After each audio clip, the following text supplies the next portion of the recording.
নামাজে মনোযোগ ঠিক রাখার ৯ উপায়। বিসমিল্লাহির রহমানির রহিম। আসসালামু আলাইকুম ওয়া রাহমাতুল্লাহ। প্রিয় ভাই ও বোনেরা, কোনো কাজে মনোযোগ নষ্ট না হলেও নামাজে দাঁড়ালেই নামাজি ব্যক্তির মনোযোগ ছিন্ন হয়ে যায়। এটি শয়তানের কাজ। নামাজের সময় হলে যেমন অন্য কাজের স্পৃহা বেড়ে যায়, তেমনি নামাজে বারবার মনোযোগ ছিন্ন হয়ে যায়। এ থেকে বাঁচতে কিছু আমল করা যেতে পারে। তা হল ১. একাগ্রতা। নামাজে একাগ্রতা বা হুজুরে দিলের বিকল্প নেই, তাই অজুর শুরুতেই স্থির মনোভাব ও নিয়ত পোষণ করতে হবে। মহাবিশ্বের প্রতিপালক আল্লাহ তালার দরবারের হাজিরা দেয়ার জন্যই অজু করছেন। শুধু নামাজের সময় এই চিন্তা চেতনায় দিল তৈরি হবে যে মহান আল্লাহ সবাইকে দেখছেন। হাদিসে এসেছে, রাসূলুল্লাহ সাল্লাল্লাহু আলাইহি ওয়াসাল্লাম বলেন, আল্লাহ ইবাদত করো এমনভাবে যেন তুমি তাকে দেখতে পাচ্ছ, আর যদি দেখতে না পাও তবে তিনি তোমাকে দেখছেন। বুখারী, মুসলিম। এই অনুভূতিতে নামাজ পড়ার ফজিলত বর্ণনা করে রাসূলুল্লাহ সাল্লাল্লাহু আলাইহি ওয়াসাল্লাম আরও ঘোষণা দেন, যেই সুন্দরভাবে অজু করে এরপর মন ও শরীর একত্র করে একাগ্রতার সঙ্গে ২ রাকাত নামাজ আদায় করে, যে নামাজে প্ররোচনা স্থান পায় না তার জন্য জান্নাত ওয়াজিব হয়ে যায়, তার সব গুনাহ মাফ করে দেওয়া হয়। নাসাই, বুখারী। ২. যথাযথভাবে অজু করা। মনোযোগ ঠিক রাখার বিষয়টি অজু থেকে শুরু হয়। অজু হল নামাজের সুন্দর প্রস্তুতির প্রথম উৎস, আর নামাজের জন্য অজু করা ফরজ ইবাদত। অজুতে বিশেষ করণীয় আছে, তা হল ১. অজু করে নামাজ পড়া। প্রচণ্ড শীত ও গ্রীষ্মের সময় ঠান্ডা ও গরমকে উপেক্ষা করেই মুমিন মুসলমান নামাজের জন্য অজু করে থাকে।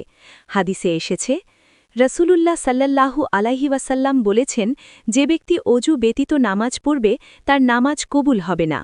বুখারী। ২. অজুর শুরুতে বিসমিল্লাহ বলা। বিশেষ করে বিসমিল্লাহ বলে শুরু করা জরুরি। হাদিসে এসেছে, রাসূলুল্লাহ সাল্লাল্লাহু আলাইহি ওয়াসাল্লাম বলেছেন, যে ব্যক্তি অজুতে আল্লাহর নাম স্মরণ করা না হয় সে অজু পরিপূর্ণ নয়। তাই অজু শুরু করার আগে অবশ্যই বিসমিল্লাহ পড়ে অজু শুরু করা। ৩. অঙ্গগুলো ভালোভাবে ধোয়া। অজুতে ধীরস্থিরতা অবলম্বন করা জরুরি। অজুতে যেন শরীরের কোনো অঙ্গ বাদ না পড়ে বা শুকনো না থাকে সেদিকে দৃষ্টি রাখা।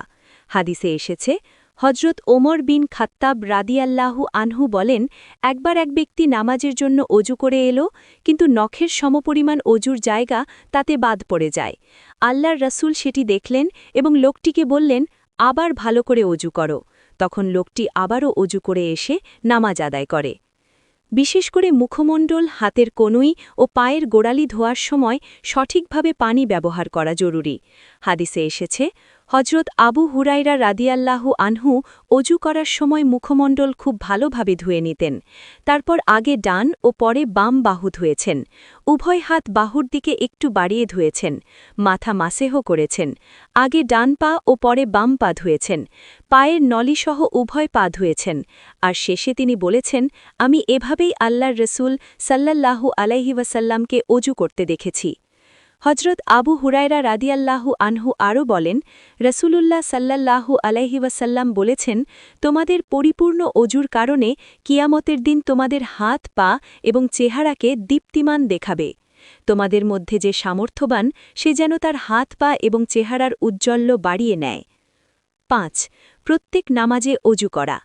এক অজুতে একাধিক ওয়াক্ত নামাজ পড়া যায়, কিন্তু উত্তম হল প্রতি ওয়াক্তে নতুনভাবে অজু করা। নামাজের প্রতি মনোযোগী হতে অজু এক বিশেষ আমল। হাদিসে এসেছে, হজরত আনাস রাদিয়াল্লাহু আনহুকে অজু সম্পর্কে প্রশ্ন করা হয়েছিল। তিনি বলেছেন, রাসূলুল্লাহ সাল্লাল্লাহু আলাইহি ওয়াসাল্লাম প্রত্যেক ওয়াক্ত নামাজের জন্য আলাদা অজু করতেন, আর আমরা একই অজু দিয়ে অনেক নামাজ আদায় করতাম। ৩. অজু শেষে দোয়া পড়া। রাসূলুল্লাহ সাল্লাল্লাহু আলাইহি ওয়াসাল্লাম বলেছেন, কেউ যদি পরিপূর্ণভাবে অজু করার পর নিচের দোয়াটি পড়ে, আশহাদু আল্লা ইলাহা ইল্লাল্লাহু ওয়াহদাহু লা শারীকা লাহু ওয়া আশহাদু আন্না মুহাম্মাদান আবদুহু ওয়া রাসূলুল্লাহ, অর্থ, আমি সাক্ষ্য দিচ্ছি আল্লাহ ব্যতীত আর কোনো উপাস্য নেই, তিনি এক, তার কোনো শরিক নেই। আমি আরও সাক্ষ্য দিচ্ছি যে মুহাম্মদ সাল্লাল্লাহু আলাইহি ওয়াসাল্লাম আল্লাহর বান্দা ও রাসূল। তার জন্য এ দোয়াটি যে পাঠ করবে তার জন্য জান্নাতের ৮টি দরজাই খুলে দেওয়া হবে এবং তার ইচ্ছেমতো যে কোনো দরজা দিয়েই সে জান্নাতে প্রবেশ করতে পারবে। 4. মেসওয়াক ব্যবহার করা। অজু ও নামাজের সময় বেশি বেশি মেসওয়াক ব্যবহারে যত্নবান হওয়া। রাসূলুল্লাহ সাল্লাল্লাহু আলাইহি ওয়াসাল্লাম বলেছেন, যদি না আমার উম্মতের জন্য এটি কষ্টকর মনে করতাম, তবে প্রতি নামাজের সময় তাদেরকে মেসওয়াক করার জন্য নির্দেশ দিতাম। 5. নামাজে বিশুদ্ধ তেলাওয়াত করা। নামাজে সূরা ফাতিহা ও কেরাত বিশুদ্ধ উচ্চারণে পাঠ করা। বিশুদ্ধ তেলাওয়াত অন্তরকে নামাজের প্রতি মনোযোগী করে তোলে, তাই সূরা ফাতিহা ও তাসবিহগুলোর বিশুদ্ধভাবে পড়া করা আবশ্যক। আল্লাহ তাআলা বলেন, স্পষ্টভাবে ধীরে ধীরে কুরআন তেলাওয়াত করো। সূরা মুজাম্মিল আয়াত 4।